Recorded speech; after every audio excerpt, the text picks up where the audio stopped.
नमस्कार, आप सभी साथियों का अपने इस चैनल में स्वागत करता हूं। साथियों, ये वीडियो हम पिछले वीडियो की सीरीज़ में अगले वीडियो के रूप में ला रहे हैं। समझ लीजिए पार्ट 2, क्योंकि हमने कहा था कि पिछली बार बहुत से प्रश्न हैं और उनके जवाब हमने आधे प्रश्नों के जवाब उसमें दे दिए थे। जो पुराने प्रश्न थे, जो न्यू प्रश्न थे, उनके जवाब मैं इस वीडियो में दे रहा हूँ। जो कौन से प्रश्न हैं उनके जवाब दे रहा हूँ। ज़रा प्रश्न देख लीजिए ताकि ये वीडियो लंबा ना हो। काफ़ी लंबा वीडियो हो जा रहा है वैसे भी।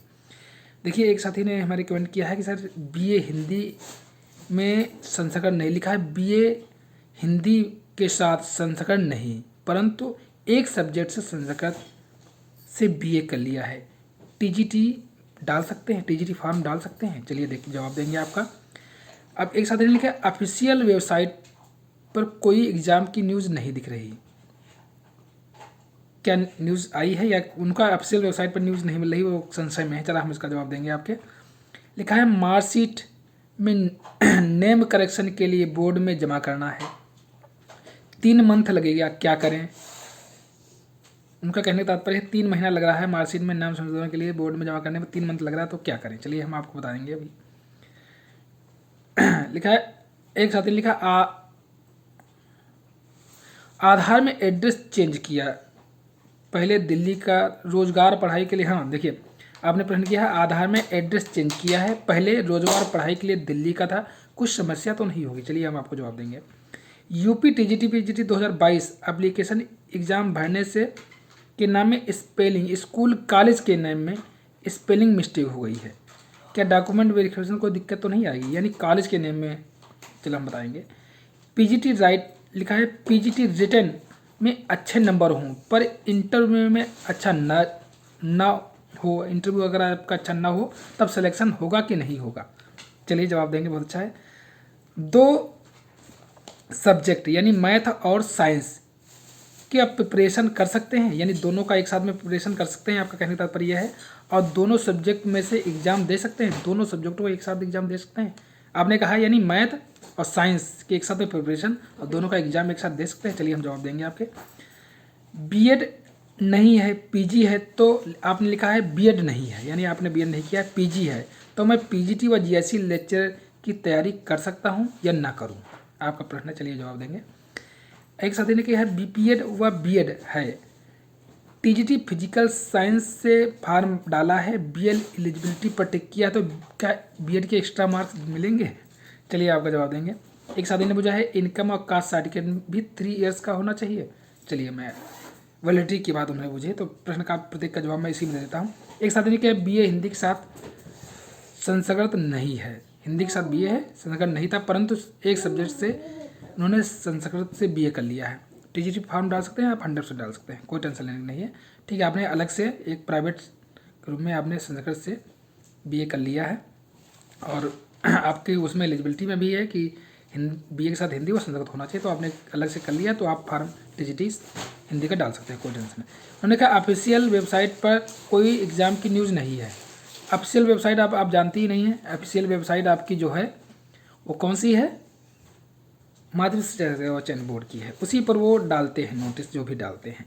तो उसमें असिस्टेंट प्रोफेसर सबकी डेटें अनाउंस हो चुकी हैं। असिस्टेंट प्रोफेसर की 16-17 अप्रैल है, TGT की 14-15 मई में है और PGT की 20 और 21 जून में है। ठीक, तो ये आपकी डेट है। अब एक साथी ने भेजा है मार्कशीट में नेम करेक्शन के लिए बोर्ड में जमा करना है, 3 मंथ लग जाएंगे, क्या करें। उनका तात्पर्य है कि मैं क्या करूं, कैसे समय पर हो जाए पढ़ाई। उनका मतलब है कि क्या कोई समस्या तो नहीं आएगी।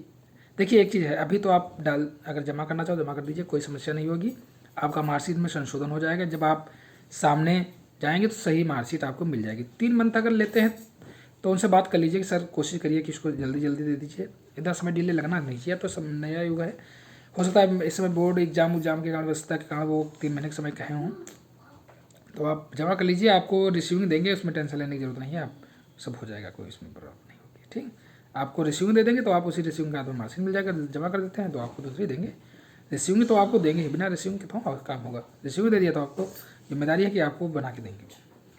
एक साथी ने लिखा आधार में एड्रेस चेंज किया है, पहले रोजगार और पढ़ाई के लिए दिल्ली का था, कुछ समस्या तो नहीं है। देखिए आपका मैंने बताया TGT फॉर्म में या आप PGT में डाले हैं, तो आपका एड्रेस आधार जैसा होना चाहिए, आधार ही निवास के रूप में प्रेजेंट करना पड़ता है। तो आप अगर चेंज किए हैं तो उसका एड्रेस अगर सेम है तो कोई टेंशन नहीं, अगर चेंज कर दिए हैं नहीं है तो सेम सेम होना चाहिए, बस ये समझ लीजिए। थोड़ी समस्या आ सकती है वो अब वहाँ एड्रेस के लिए मांगेंगे, एड्रेस क्योंकि एड्रेस जो चेक करे तो आपको डॉक्यूमेंट वही प्रेजेंट करना होगा। हो सकता है दूसरा ले लें, लेकिन मोस्टली आधार ही ले रहे हैं, तो आधार लेंगे तो आपका एड्रेस वहीं होना चाहिए, तो इसलिए करवा लीजिएगा ताकि समस्या नहीं, तो समस्या आ सकती है आपकी। एक साथ देने लगे UPTGT 2022 एप्लीकेशन एग्जाम भरने में कॉलेज के नेम में स्पेलिंग में मिस्टेक हो गई, तो डॉक्यूमेंट कोई समस्या नहीं है कि स्पेलिंग मिस्टेक थोड़ी बहुत हो जाती है, उसमें कोई समस्या नहीं आती, वो सब इग्नोरेबल है, इतना इग्नोर कर दिया जाता है, इसमें कोई टेंशन ना ले। लिखा है PGT रिटर्न में अच्छे, ये प्रश्न बहुत महत्वपूर्ण है, PGT रिटर्न में अच्छे नंबर हों पर इंटरव्यू अच्छा नहीं गया हो तो क्या सिलेक्शन होगा या नहीं होगा। देखिए सिलेक्शन PGT में आपके रिटर्न और प्लस इंटरव्यू के मार्क्स जुड़ने के साथ और प्लस एकेडमिक वेटेज, जैसे BEd है, MAd है, PhD है, इनके सबके नंबर जोड़ करके टोटल मार्क करके एक सिलेक्शन फाइनलिस्ट बनती है, उसमें अगर नाम है तो होता है। कभी के रिटर्न आपके अच्छे हैं, इंटरव्यू अच्छा नहीं किया है, अगर आप फाइनल सिलेक्शन मेरिट लिस्ट में ना मतलब, लेकिन आपने बुझा कि सिलेक्शन होगा कि नहीं, ये कहना आसान नहीं है। ठीक, अब वो कितना कम नंबर देते हैं आपके इंटरव्यू में, इस पर बहुत ही कम देंगे, थोड़ा समस्या आ सकती है, लेकिन हम ये नहीं कहेंगे कि आपका सिलेक्शन नहीं होगा। ठीक, सिलेक्शन तब भी हो सकता है, ऐसे क्यों कब तो आप टॉप करने वाले कैंडिडेट में है रिटर्न में, और आपने इंटरव्यू में अच्छा नहीं बोला है तो आप इतने अच्छे नंबर वेरिएशन होगा कि आप वहाँ नंबर कम भी हैं तब भी आप सिलेक्शन होकर के फाइनली आ जाएंगे। आप ऐसा मत सोचिए। ठीक, सिलेक्शन हो सकता है, अगर इंटरव्यू खराब जाता है तब भी सिलेक्शन हो सकता है, ऐसा कुछ समस्या नहीं। एक लिखा है 2 सब्जेक्ट, यानी एक साथी ने लिखा है 2 सब्जेक्ट यानी मैथ और साइंस का प्रिपरेशन कर सकते हैं, दोनों सब्जेक्ट से एग्जाम दे सकते हैं। हाँ दे सकते हैं भाई, अगर आप देखिए मैथ के लिए ग्रेजुएशन में TGT मैथ के लिए ग्रेजुएशन में मैथ होना चाहिए, चाहे BA में हो, या जैसे आपने ग्रेजुएशन जो किया है मैथ फिजिक्स और केमिस्ट्री के साथ किया है, ठीक, तो आप TGT साइंस और TGT मैथ दोनों के लिए एलिजिबल हैं, तो आप दोनों के लिए आवेदन भी कर सकते हैं और दोनों को एक साथ में एग्जाम दे सकते हैं। और दोनों एग्जाम ही एक साथ नहीं रखे जाएंगे, ये भी जान के वो जानते हैं सब बोर्ड वाले कि ये दोनों लोग दोनों में आवेदन करते हैं, तो इसलिए वो दोनों के एग्ज़ाम एक दिन नहीं रखेंगे, अलग अलग रखेंगे। आप दोनों के आवेदन कर सकते हैं, दोनों की तैयारी कर सकते हैं, दोनों की एग्जाम दे सकते हैं। एक साथ लिखा BEd नहीं है PG है, तो क्या मैं PGT और JSC लेक्चर की तैयारी कर सकता हूँ।